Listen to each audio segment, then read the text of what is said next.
Her initial deal was, well, allow me to be your story. All greats have a story. And at the time, I'm like, I don't want a story. But that's just how she thought about everything. She took the positive out of anything as, hey, I'm sick, but you're gonna go be great because you're gonna allow this to make you stronger, to make you tougher. When your parents split for the last time, your brother was telling me, things got challenging between your mom and dad, your football games. Mom would sit on one end of the bleachers, dad at the other end. How tough was that for you at the time?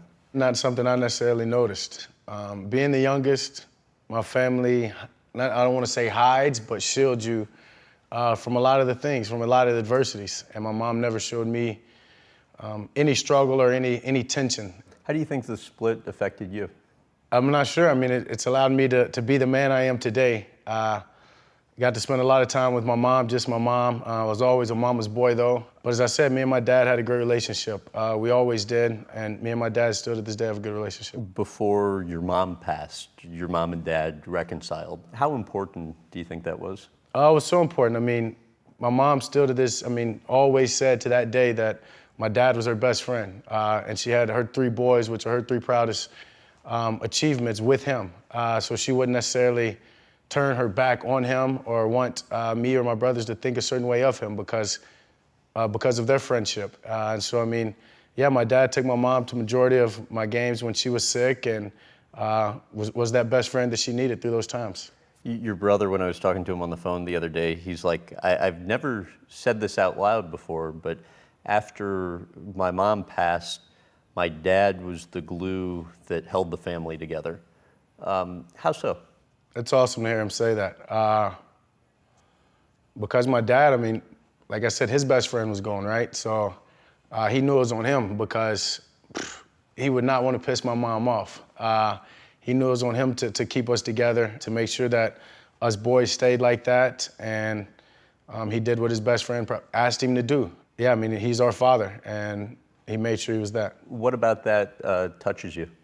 Just that he's never said that. I didn't know that Tad necessarily felt that way. And Tad being the older brother, he was the one that had to be the father figure. And so is that maybe why you can see maybe there's resentment towards my dad from that end, because Tad had to do his job sometimes. But to hear him through their adversity say that, it's touching. How would you best explain the role that your dad played in your life? Just there when I needed him. He's always just been a great friend. Been a great friend, been somebody that no matter what happens, good or bad, he's going to think the best of me and allow me to never look down or think bad about myself. What about the role that your mom played? In my life, there's not enough words or time that we can say. As I said, being a mama's boy, my #1 best friend, the best coach I've ever had, her expectations for me were, I'd say, the only ones that are higher than I have for myself in every aspect, from the football field to the classroom to treating other people. And that's why she left me with the word faith, is because I believe in myself, but she believed in me.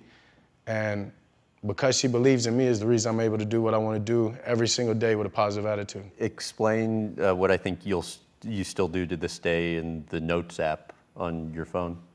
Yeah, I write to my mom. And I don't know if that'll ever stop, but I talk to my mom more than I ever write to my mom. Those are usually the big times. Those are usually a big football game, the start of something, a big moment for me. She's always with me.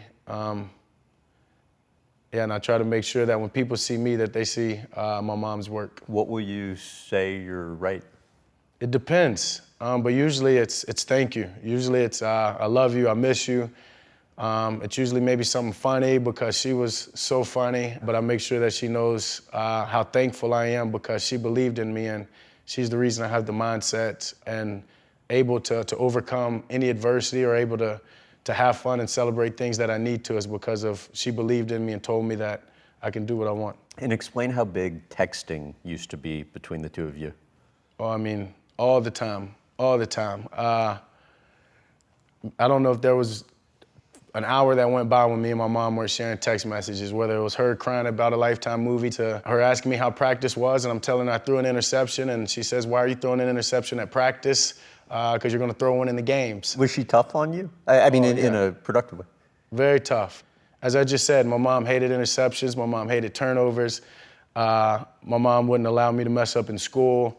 But all of it was because she said the words, I trust you.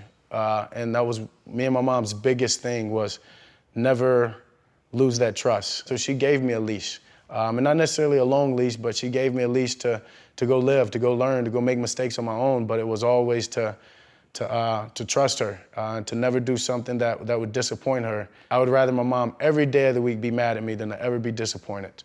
And that shows what she meant and how tough on me she was, but she believed in me. She believed in me like nobody else. You mentioned earlier in our conversation about how she would shield you at times, and your brother Tad was telling me how he really didn't realize until the week before she passed that she could pass away.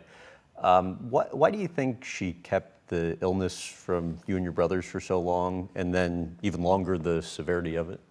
Because, she wanted us to live our lives, and she wanted us to not necessarily worry about her. And then her initial deal was, well, allow me to be your story. All greats have a story. And at the time, I'm like, I don't want a story. But that's just how she thought about everything. She took the positive out of anything as, hey, I'm sick, but you're gonna go be great because you're gonna allow this to make you stronger, to make you tougher. I remember when she lost her hair, we all cut our hair off too as well with her. But she didn't show physically. Just because she didn't have any hair, she would never show the pain inside that she was feeling. But she was honest. And one time she texted and she was like, I wish I just didn't hurt for one day. And so that's something that I keep in the back of my mind and in my heart, because there's not anything I can go through personally that I think is bigger than that, or would hurt more than that, than my mom hurting. But that allowed, when her time was to come for all of us and for me to think positive, that she's not hurting anymore. And she doesn't have to hide that from us or shield that from us. She's with us at all times, but more importantly, she's at peace because she did an amazing job with the 3 boys she has.